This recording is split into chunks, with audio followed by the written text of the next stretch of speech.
4, 3, 2, 1, rodando. Rodando. Boa noite, pessoal, sejam bem-vindos. Hoje nós estamos aqui com a Isa Albuquerque, nós vamos falar do filme, codinome Clemente. Eu vou começar com uma citação do livro Torre das Guerreiras, de Ana Maria Ramos Estevão, e ela vai dizer o seguinte: as mulheres que chegaram até a torre estavam lutando.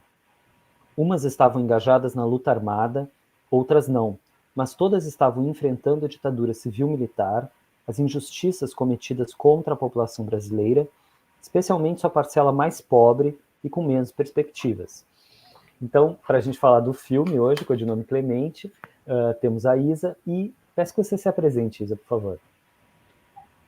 Olá, boa noite, eu sou Isa Albuquerque, sou diretora, produtora, roteirista, estou radicada no Rio de Janeiro e realizei já aqui no Rio 3 longas-metragens. O primeiro é o Histórias do Olhar, em 2003. O segundo, Histórias do Olhar, é uma história de vidas cruzadas, é ficção, realmente com personagens absolutamente fictícios, não tem nada de realidade, e foi o fruto de um trabalho de 4 roteiristas. Depois, esse mesmo grupo criou um roteiro chamado Ouro Negro, e Ouro Negro é um épico baseado em fatos reais, com personagens fictícios, sobre a grande prospecção de petróleo, a grande busca do petróleo que houve ali no início do século passado. Então, é um filme baseado em Alagoas, também no Rio de Janeiro, e é uma adaptação de época, né, de fatos reais. E agora estou lançando o Codinome Clemente, que é um longa-metragem, um documentário, né, uma cinebiografia sobre a trajetória do guerrilheiro Carlos Eugênio Paes, o Clemente. É um personagem muito interessante, muito instigante. Ele é, digamos, o arquétipo da geração dos anos 60, essa geração que abandonou uma vida segura, que muito grande parte desses guerrilheiros que atuaram nos anos 60 vinham do ensino secundário ou da universidade e entravam na luta armada. Então, o Carlos Eugênio Paes, ele escreveu 2 livros, o Viagem à Luta Armada e também Nas Trilhas da Eliene. E eu procurei adaptar esses livros para a narrativa documental, né? Isa, vamos ver o trailer antes e depois a gente já vai entrar nesse, então. Todos os tópicos aí que você está comentando. Por favor. Era uma guerra. Todo dia era dito à população brasileira que aquilo era uma guerra. Me acusaram do que eu fiz, me acusaram de assaltar bancos para conseguir recursos para derrubar a ditadura. Atenção, Brasil! As tropas do 2º Exército já sitiaram o estado da Guanabara. Falei, tem que sumir. A partir de agora eu sou apenas o Clemente. Ele é uma pessoa que tinha uma noção muito clara de como organizar uma ação. Eu vim aqui nessa esquina, já com a metralhadora na mão. Dei uma rajada curta nos pneus do carro que estava na frente. E os 4 companheiros se aproximam e rendem os 4 guardas, o gerente e o motorista da Kombi. Nós somos um povo que luta e não um povo que apanha. Apanhamos porque lutamos. A média dos companheiros, quando eles voltavam ao treinamento de Cuba, era de 9 a 10, 11 meses de sobrevivência. Quando a gente chega aqui, eu falei assim pro Yuri, dá um balão, vamos em cima dos caras. Os caras pegaram a Kombi, atravessaram ela no meio da rua e passaram fogo. Então eu peguei a minha Luger e fui atirando. O prêmio pela minha cabeça era $1 milhão da época. O Carlos Eugênio, se fosse capturado, com certeza seria torturado até a morte, porque era um cara que era odiado. Foi uma derrota para a repressão, né? Deixar que o Carlos Eugênio sobrevivesse. Que saibam os golpistas que, se nesse país tiver golpe, vai ter sempre gente que vai resistir.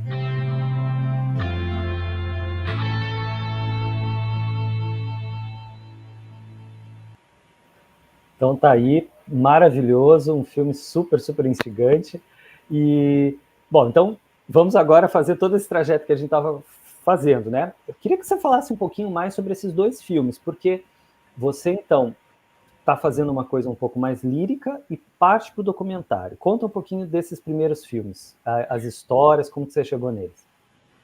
Os dois primeiros filmes, o Histórias do Olhar, hoje é acessível através de uma plataforma chamada Reserva Imovision, que foi a distribuidora original do filme, né? Eu tinha um grupo de roteiristas num curso de roteiro chamado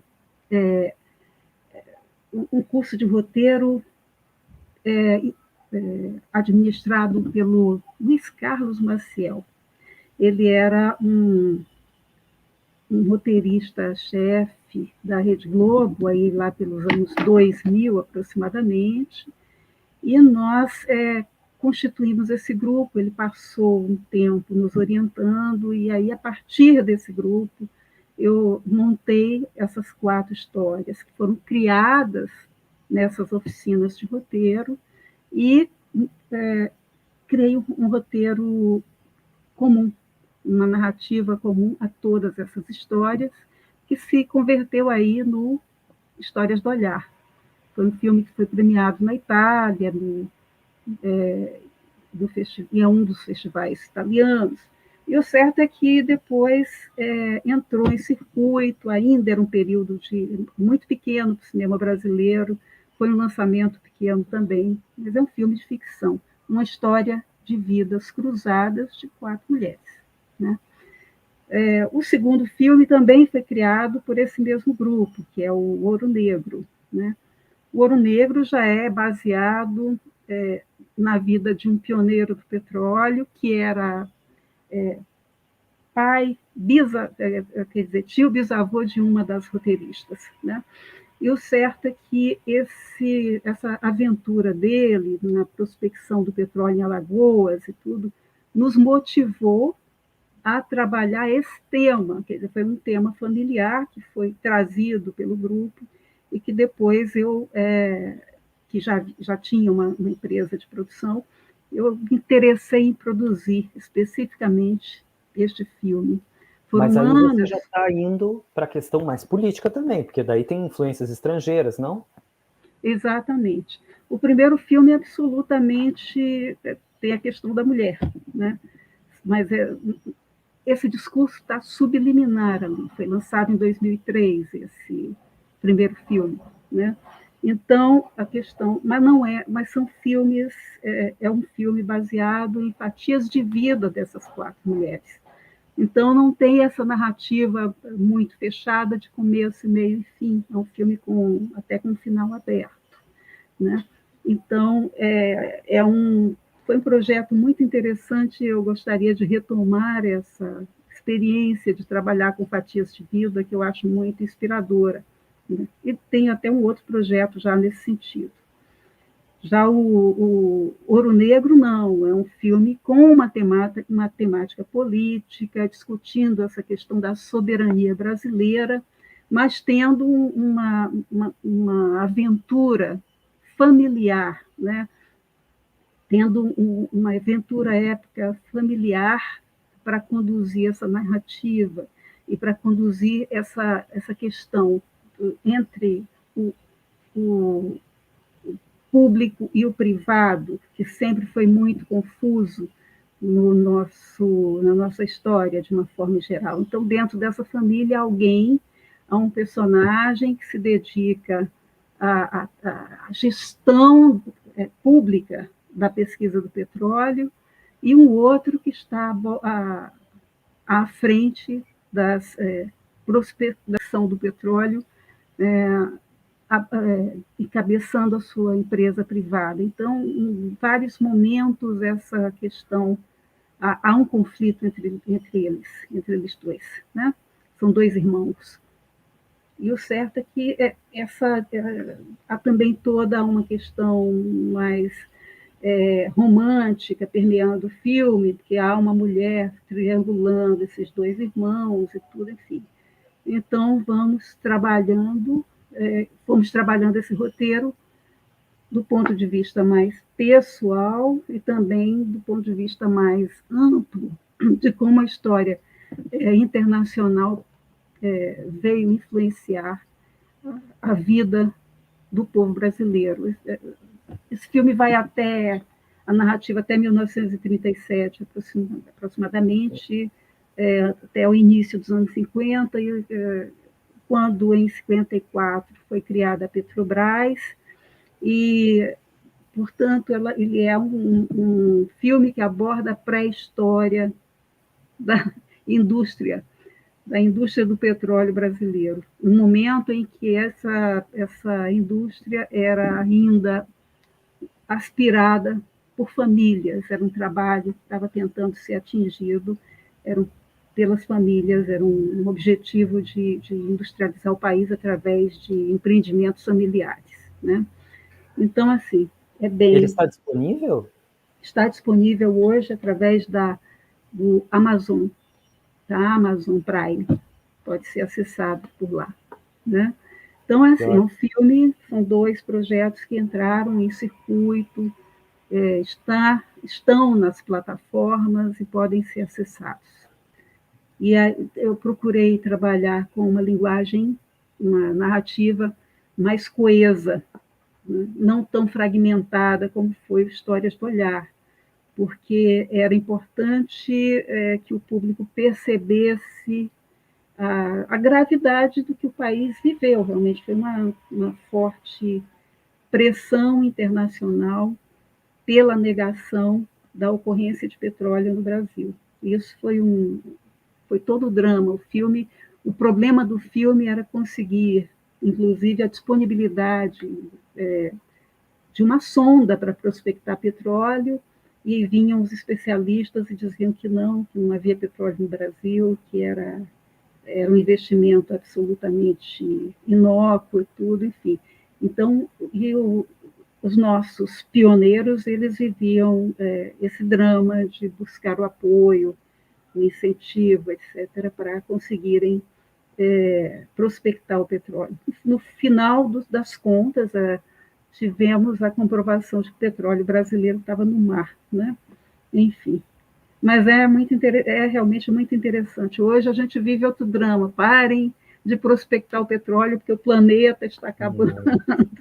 Eu acho a incrível aventura humana, cheia de reviravoltas, né? Então, se antes o nosso grande problema era ter acesso ao recurso natural mais disputado no mundo, e que até hoje é produto, digamos, objeto de disputas em guerras, né? Ao mesmo tempo, nós temos essa grande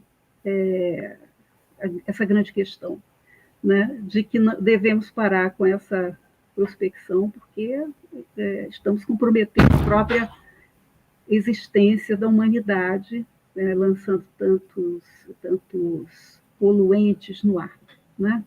Então, são questões que têm que ser realmente analisadas para a nossa sobrevivência, né? Mas era um recurso natural absolutamente necessário para a existência do nosso país, da nossa soberania naquela altura, né? Sim, que era um país só agrário exportador, né, cheio de escravos, basicamente, né? Exatamente. Estávamos saindo de uma economia absolutamente agrícola, né, e buscando a industrialização. Hoje, os interesses internacionais nos obrigam a retornar a essa condição, tentam nos obrigar a retornar a essa condição. Então, é preciso ainda tratar dessa questão com muito cuidado, né? Vamos passar para o Clemente, então. Ele começou a coisa com 21 anos, né? Ele já era comandante, aliás, aos 21 anos, né? Começou com 14. E você diz, então, numa entrevista que recebeu o livro dele, Viagem à Luta Armada, publicado em 96. Conta um pouquinho desse início do seu interesse, e aí, por que você optou pela linguagem do documentário? Bom, o Clemente, ele era um garoto de 13 anos, quando aconteceu o golpe de 64. Então, assim, ele não tinha, claro, como toda criança, ele não tinha a dimensão do que estava acontecendo. Ele, inclusive, festejou o fato de que teria um dia de folga, não precisava ir à escola e tudo, enfim. Então, mas aos poucos, ele estudava no Colégio Pedro II, ele foi recebendo as informações e a influência de amigos, de colegas que estavam lá estudando com ele, né? E que eram ligados, havia inclusive um companheiro dele, era muito ligado, a família era muito ligada ao Marighella. E o Marighella era um membro do PCB e que depois foi o fundador da Ação Libertadora Nacional, a ALN. Ali, pelos 17 anos, aproximadamente, 16 anos, 17, o Carlos Eugênio já estava tendo uma parceria muito forte com um colega de turma chamado Alex Xavier Pereira, e o Alex foi uma forte influência no encaminhamento dele, de Clemente, para a luta armada, né? Havia um grupo muito coeso que participou dessas turmas do Pedro II e simplesmente foi se encaminhando através da ALN, né, dos treinamentos, enfim, das ações e tudo, eles foram se consolidando no Rio como um grupo armado, que depois, com a pressão que aconteceu da polícia política, esse grupo se mudou para São Paulo e continuou atuando clandestinamente em São Paulo. Então, é uma trajetória muito interessante, como personagem, que eu encontrei descrita no livro Viagem à Luta Armada. Eu não conhecia o Clemente, ele me foi apresentado por uma amiga chamada Duba Elia, que é roteirista, e estava comigo nos 2 primeiros filmes. Eu sempre escrevia assim, 4 mãos, mais 2 pessoas, né? Nos outros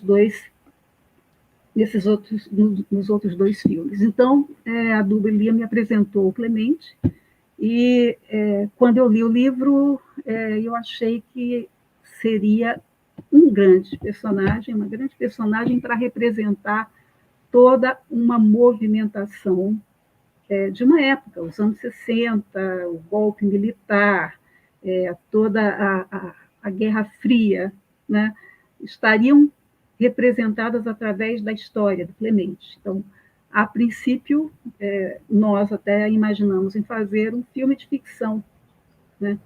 Um filme de ficção baseado em fatos reais, com toda a mise-en-scène necessária, as cenas de ação, etc. Então, eu comecei a fazer a pesquisa junto com ele a partir dessa primeira elaboração de ideia.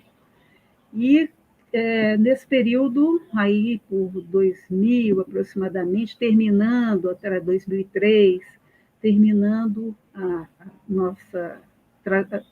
o meu circuito com o Histórias do Olhar, e já fazendo o Ouro Negro, eu comecei a visitar com o Carlos Eugênio as locações onde se deram as principais ações em São Paulo, né?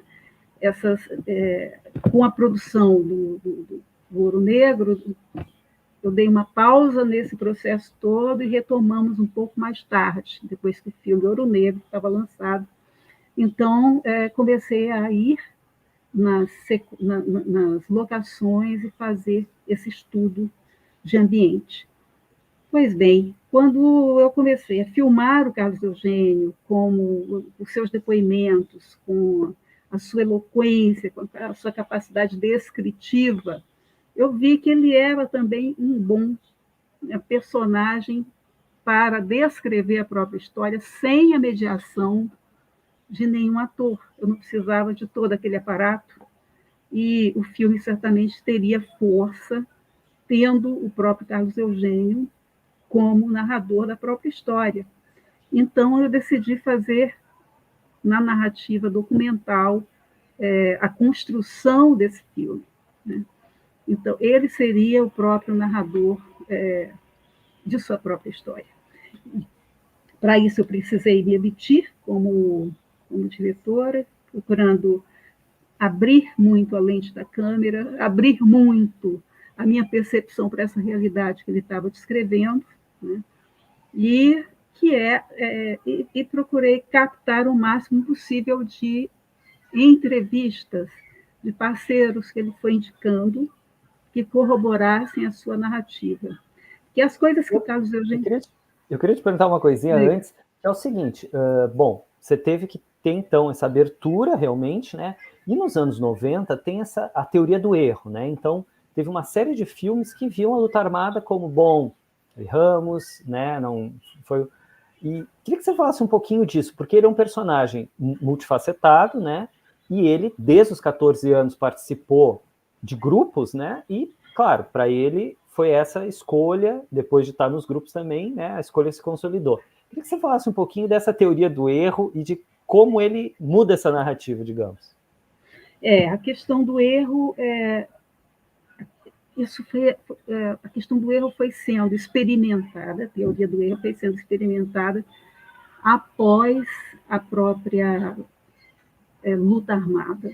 Depois que muita gente morreu, realmente os guerrilheiros, estudantes, professores, intelectuais, filósofos, etc., jornalistas, eram eles o alvo principal da repressão. Então, eram presos, eram torturados, nós já vimos exaustivamente, né? Não sei se exaustivamente, porque nunca é pouco o que se vê sobre a própria realidade, mas é terrível a realidade que se apresenta hoje na tela sobre o que aconteceu de fato nos anos 60, em que todo o aparato do Estado foi montado para destruir uma resistência à ditadura militar, né? O mundo estava dividido em duas ideologias que eram matrizes, né? O comunismo de um lado, o capitalismo de um outro, e essas gerações tiveram que escolher um lado, né? E o lado, naquela altura que foi subjugado, foi a esquerda, e principalmente a esquerda armada que estava sendo caçada, torturada e triturada pela repressão, pelo aparato do Estado. Chegou um ponto em que eles decidiram, né, parecem ter decidido, não tocar mais deste assunto. Algum tipo de silêncio pareceu ser necessário, e essa teoria do erro surgiu. O Gabeira chegou a afirmar que a luta armada foi o erro mais fascinante de uma geração, né? Uma geração que tentava transformar aquele mundo, né, injusto, elitista, com estratos sociais muito definidos, em um mundo mais justo, né? E o certo é que o Carlos Eugênio sempre resistiu a essa teoria, né? O Carlos Eugênio sempre achou que seria necessário, como foi necessário, haver essa resistência, no momento em que todas, a partir dali dos anos 50, 60 principalmente, os Estados Unidos estavam se voltando para a América Latina e implantando diversas ditaduras. Então, naquele momento em que houve vários grupos de resistência, do norte ao sul, não só da América Latina, em todos os países, não só no Brasil, né? Foi fundamental haver essa resistência, mas eram sempre muito débeis diante das armadas, da primeira grande armada do mundo, né? E, mesmo assim, havia uma grande esperança de que essa resistência funcionasse, já que no Vietnã os americanos saíram derrotados, né? Então, houve sempre uma esperança muito grande de que a luta armada funcionasse nesse sentido.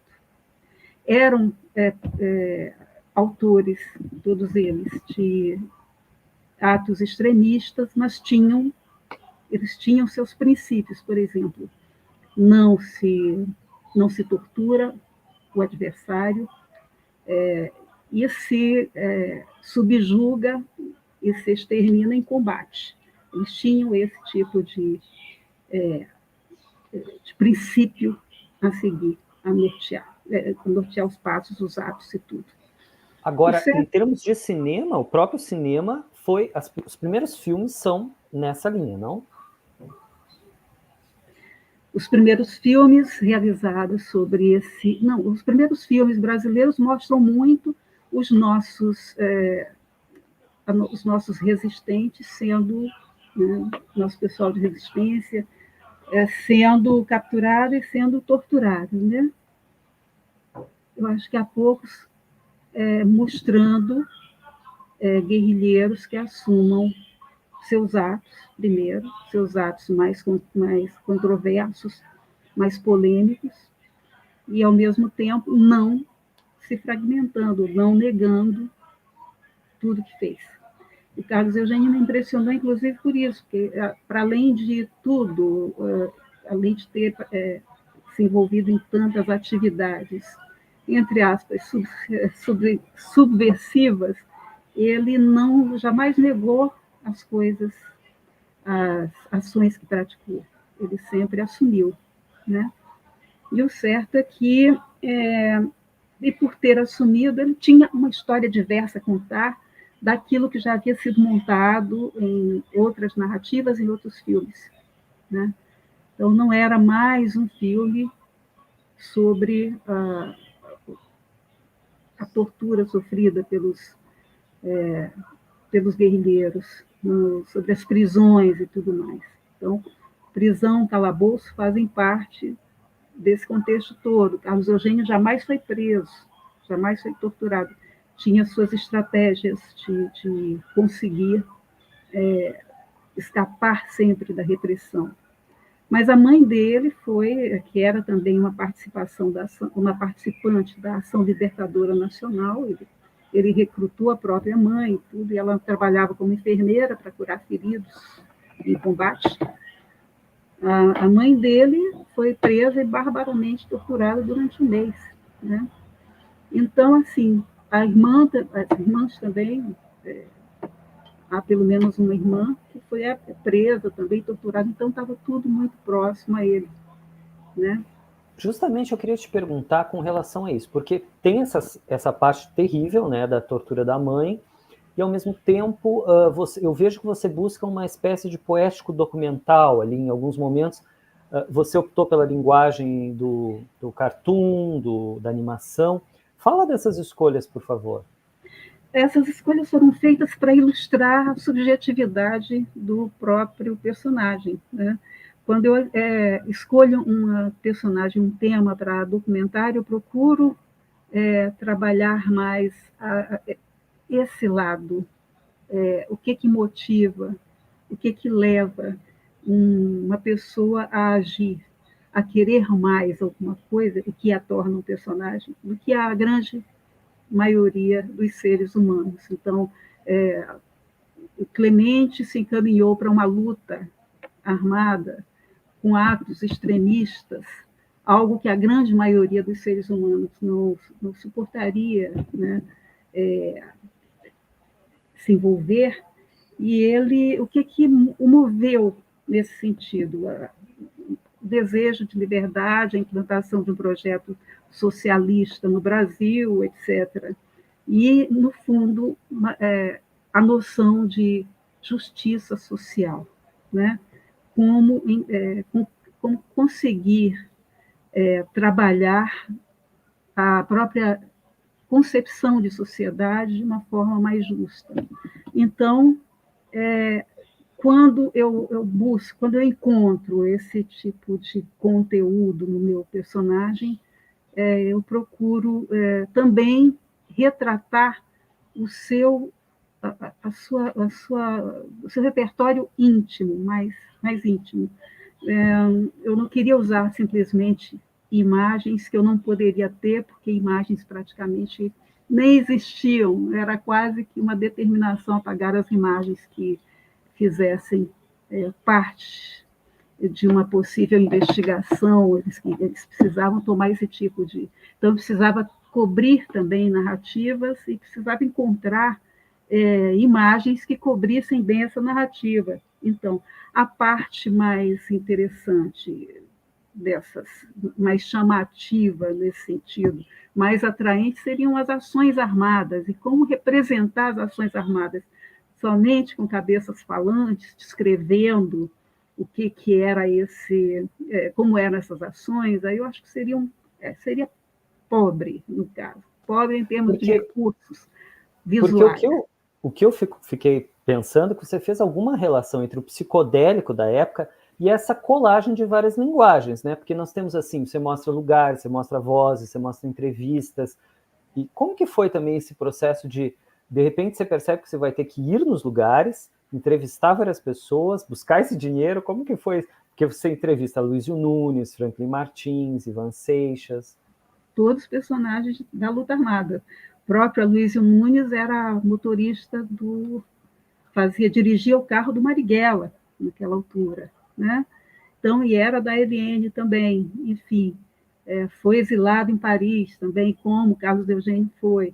E sim, era uma época psicodélica também, porque logo depois dos anos 60, entram os anos 70, com todas aquelas experimentações psicodélicas, por isso é que também o cartaz tem esse tom amarelo, um amarelão, assim, não sei, enfim. São essas os links que eu fui buscando dentro, a música dos Mutantes. Então, eram referências do próprio Carlos Eugênio. Eu procurei investigar a fundo o que era essa subjetividade de um guerrilheiro, para poder representá-lo na tela, né? Então, o cartoon ele traz essa jovialidade, são as ilustrações do Sylvain ilustrações do Gilberto Lefebvre, com animação de Sylvain Barret, né? São dois paulistas que entraram no filme assim, fazendo essa movimentação do storyboard, praticamente, porque quando a gente montou a ilustração toda, eu tenho pelo menos 6 sequências em storyboard, mas eu quero que elas sejam animadas para trabalhar essa possibilidade para que o público perceba bem o clima, né, a tensão, e para que eu escape de um filme absolutamente descritivo para um filme de ação, embora seja um documentário. Então, são experimentações que a gente vai fazendo aí para dar uma certa originalidade para a narrativa. Né? Não, e estamos falando de um jovem de 21 anos que é comandante da ELN, né? Exatamente. Ele foi, nessa altura, ele era o comandante militar da ELN, ele tomava conta dos grupos, ele liderava os grupos de fogo. Então, assim, havia uma rotatividade muito grande de pessoas na ELN por causa dos assassinatos. Elas eram presas, torturadas, assassinadas, assim. Assim foi com Marighella, que foi o primeiro comandante e o fundador, ele foi executado em São Paulo, na Avenida Casa Branca, e depois com o Toledo, que era o Joaquim Câmara Ferreira, também preso, torturado barbaramente e assassinado, e depois, e nesse vácuo surge, nesse período, estava o Carlos Eugênio, um jovem combatente, que foi assumindo essas funções de muita responsabilidade. Então, ele assumiu a liderança de todos os grupos armados da ELN. Então, e nisso lidando criando frentes, né? Frentes que juntavam várias organizações, porque eram muitas as organizações, eram pequenos grupos que ele articulava esses grupos em torno de algumas ações específicas, né? A própria ação de execução do Boylensen foi feita entre a Ação Libertadora Nacional e o MRT, Movimento Tiradentes, né? Então, ele criava essa sinergia entre vários grupos para executar ações, várias expropriações, várias execuções em torno que eram regidas no cotidiano. Praticamente todos os dias havia uma ação importante a fazer, né? O professor Wilson Barbosa, da USP, ele, que foi participante também da Ação Libertadora Nacional, ele disse recentemente, durante uma das nossas lives, que o Carlos Eugênio, ele comparou a Aquiles, né, o personagem grego, que todos os dias pegava sua biga para guerrear. Então, o Carlos Eugênio pegava o seu Fusca também para guerrear, para executar as ações que eram planejadas ou por ele ou pelo Toledo, Joaquim Câmara Ferreira, e tinha toda aquela rotina, sempre uma rotina de armas. Então, ele tinha esse mesmo espírito guerreiro, né? Realmente é para poucos, é uma rotina que pouca gente gostaria de ter na vida. E mesmo esses guerrilheiros, eles preferiam realmente estar vivendo uma vida tranquila, indo à escola, formando-se sei lá, nas diversas funções planejadas pela família. Só que eles se sentiram a imposição do papel histórico e viram que eles tinham que resistir a uma ditadura militar que foi imposta aqui, né? Com a derrubada do governo João Goulart, desde aquele momento. Uma coisa que eu achei muito corajosa da sua parte aparece, então, o Henning Boylensen, né, que financiou tortura, que fez caixinha com os empresários para financiar a tortura, e, ao mesmo tempo, você faz um jogo de narrativa e contra-narrativa. Você não se esquivou de mostrar outras pessoas que mostram isso de várias perspectivas, né? Assim, como que foi isso de também colocar essas questões polêmicas, essas questões que hoje até a extrema-direita se apropriou? Você decidiu apresentar esse universo de todos os seus pontos de vista? Eu não peguei todos os pontos de vista. Por exemplo, eu evitei os militares, eu evitei os torturadores ou os defensores da tortura, né? Procurei a controvérsia dentro da própria esquerda, dos que tinham alguma restrição às atitudes, a história do Clemente. Ele é um personagem muito polêmico, né?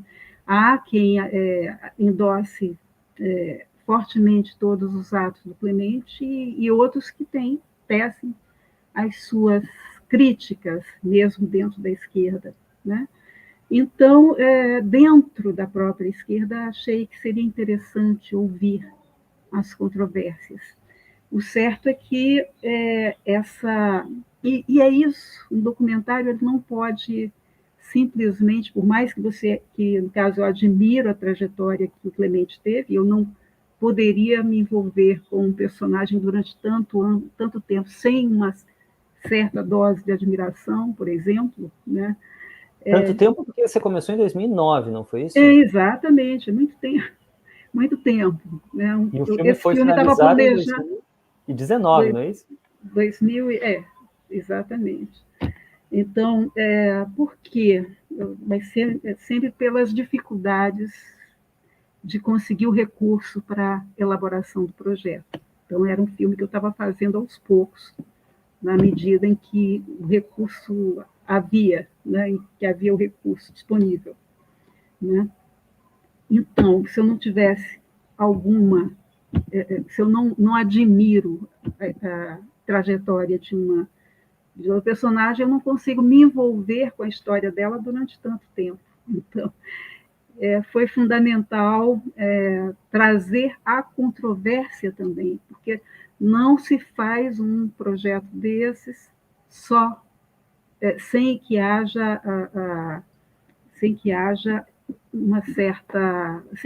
até a falha trágica do personagem, né?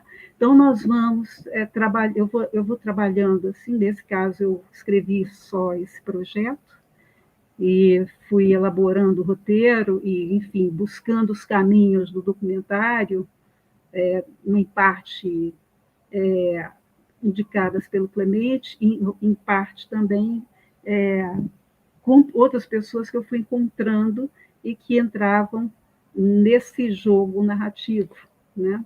Então, e é muito interessante esse processo do documentário, porque eu tenho um argumento, mas o roteiro eu vou construir na pós-produção, o roteiro final. E vou trabalhando esse retalho, essa colcha de retalhos que fazem a narrativa do filme, né? E nesse jogo é importante colocar não só as verdades do personagem, como de quem discorda delas. É preciso haver essa controvérsia, né? E um personagem polêmico como o Carlos Eugênio é fundamental para isso. Então, se o personagem é muito reto também, não serve para essa construção documental. É preciso haver polêmica, sim. Legal. Bom, queria que você falasse um pouquinho para a gente, até para dar um panorama de quem não conhece, fugindo um pouquinho assim, mas o que é a Ancine, o que é esse fundo de audiovisual, o que é essa grana que ficou retida aí desde 2018? Fala um pouquinho para a gente também desse mecanismo de divulgação. Bom, o que é a Ancine? A Ancine, Agência Nacional de Cinema, ela fomenta, ela regula e ela nos ajuda a distribuir o recurso. Então, nos ajuda a distribuir o filme, né? Nós temos um conjunto de leis de incentivo, são a lei do audiovisual para a longa-metragem. Nós temos alguns artigos, artigo 1º é um artigo de incentivo, né? A lei do audiovisual foi criada em 92 e é uma lei similar à Lei Rouanet, mas é destinada especificamente para a longa-metragem, né? Para a feitura do longa-metragem. E o certo é que nesse processo todo de lei de incentivo, você precisa preparar o projeto, depois de ter o projeto formatado, apresentar na Agência Nacional de Cinema, submeter à apreciação de bancas. Essas bancas vão dar a condução para que o projeto seja formalizado, e depois que é formalizado, eu tenho uma autorização para ir a empresas conseguir o recurso. Então, as empresas se interessam ou não pelo filme e trazem e dão um recurso, aportam um recurso para a produção. Isso pela lei do audiovisual. Já o Fundo Setorial do Audiovisual, eu tenho que ter o apoio de um canal de TV ou uma distribuidora. Então, eu vou e submeto junto com a parceria de um desses dois players, eu submeto à apreciação do Fundo Setorial do Audiovisual, que é gerido pelo BRDE, para conseguir um recurso. Então, mais uma banca, e essas bancas apreciam o filme, aprovam ou não aprovam, tudo. Se foi reprovado, eu tento novamente, modifico o projeto, até chegar a um ponto em que talvez o projeto seja aprovado.